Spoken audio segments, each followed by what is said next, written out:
Hello everyone, and welcome to another video at my YouTube channel. Today I'm doing a Cricut tutorial on vinyl and adhesive foil. So just starting out, showing you, I'm just searching for my image that I previously uploaded. It's just a little saying that I'm going to put on a glass mason jar, a small glass mason jar. So I just brought it in, sized it to what I needed to, and then send it to the mat. And I put 2 project copies and hit apply. And I'm just moving them over to the right side of my mat because that's where I'm going to put my material on my mat.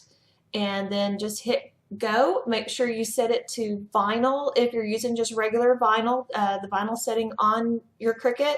If you're using the adhesive foil or the printable vinyl or anything else other than the basic vinyl, you need to go to custom and select it in there.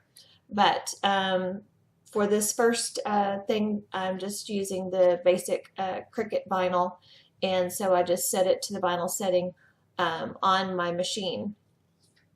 So and I always make sure that I have my regular blade in and not the deep cut housing blade. That won't work. And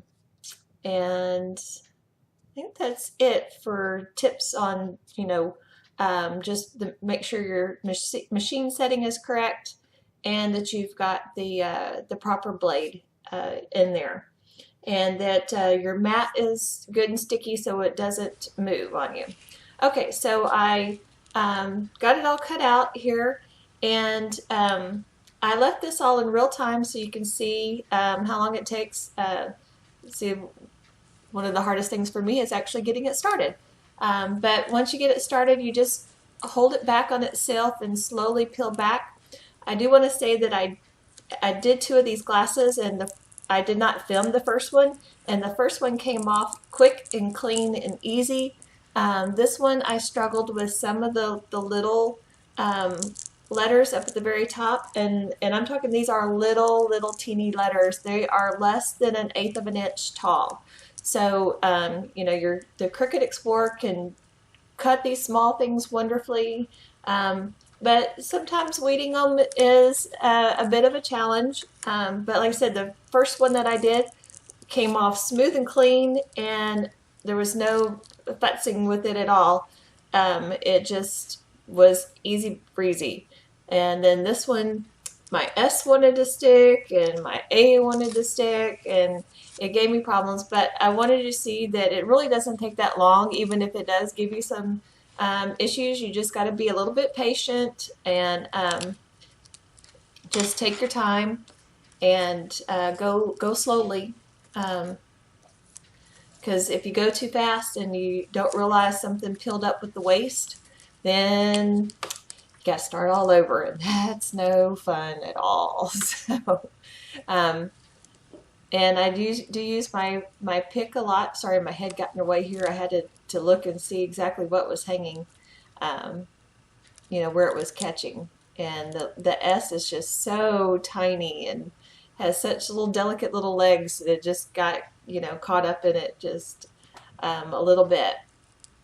So now the rest of it's so I had to hold down the A because it was wanting to come up. But there we go, got it all.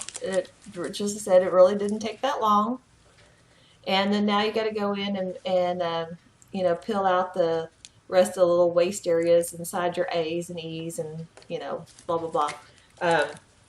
And if it's a fairly large area, if you come at it with your weeding tool from a good angle, you can pick it pretty fast.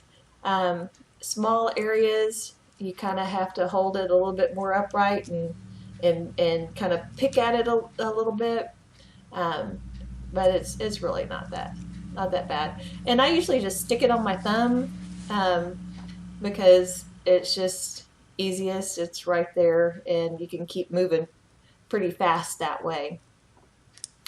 So I'm just that J was a little hard because it had the little crook to it, but other than that, everything came out pretty easy until I got back up to those little tiny letters again, and then it gave me a little trouble because there's just not a lot of adhesive there because the letters are so tiny. It's just not a lot of adhesive holding it down to the liner, you know, and the liner's slick anyway. And so, yeah, that D just did not want to stay put for me at all. But like I said, you just got to be patient and you know, just take a deep breath and keep at it. Yeah, and you can move, like you can see me here moving this back around in place.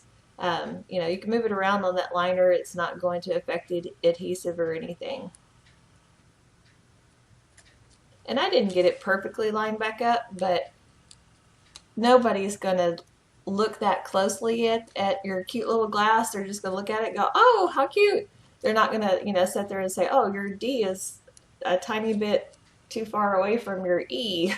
Nobody will notice those little things. Only you notice those little things. And your friends on YouTube when you have it zoomed in like this. Anyway, getting the last little piece out of the R.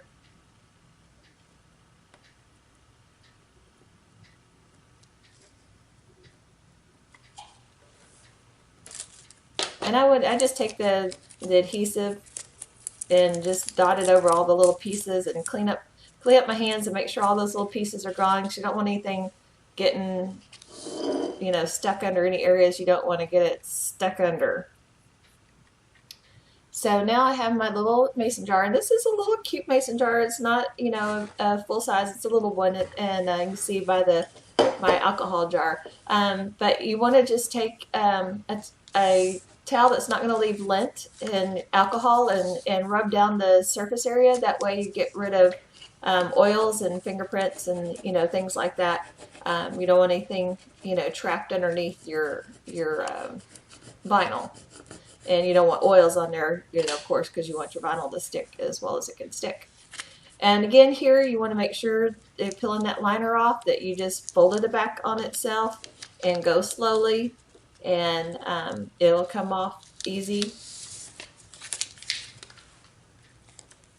And then I recommend getting I tried to keep my head from being over it, but, you know, get your head right over your project. Make sure you get it all centered up the way you want it. And then you want to burnish it down really, really good. This is a very important step right here, is to really, really burnish down your projects, because that'll make the difference on, one, how well they stick on your project, and two, how well your transfer tape, or how easy your transfer tape comes off. Again, fold it back on itself and slowly peel away. And you can see that darn little S giving me troubles again, but so I just put it back down, burnish some more. It's still giving me a little bit of problem, so I take my weeding tool and I just hold it down and kind of peel it off of the transfer tape. And it's not stuck real good yet, so I was able to move it and get it in place, and then I just mashed it down, and then want to make sure I mash everything down really good, and so everything is flat down onto the surface. And the longer it sits, the more permanent that adhesion will get to. You can see my other one, my D is lined up more the way it's supposed to be. But there's both my cute little jars. And so now I'm going to show you some other projects I did. I did a doggy treat jar. And all these ideas make great gifts. I did the popular insulated tumbler, some cute summertime drinking jars with lids. These were done with printable vinyl. And I did some plastic stemware for by the pool, so don't have to worry about breaking any glass by the pool. You can still have your wine. And some more insulated drinking containers, a little night light for outside to burn a candle. And it's graduation time, so don't forget those customized picture frames. Thank you so much for watching, subscribing, and thumbs upping my videos.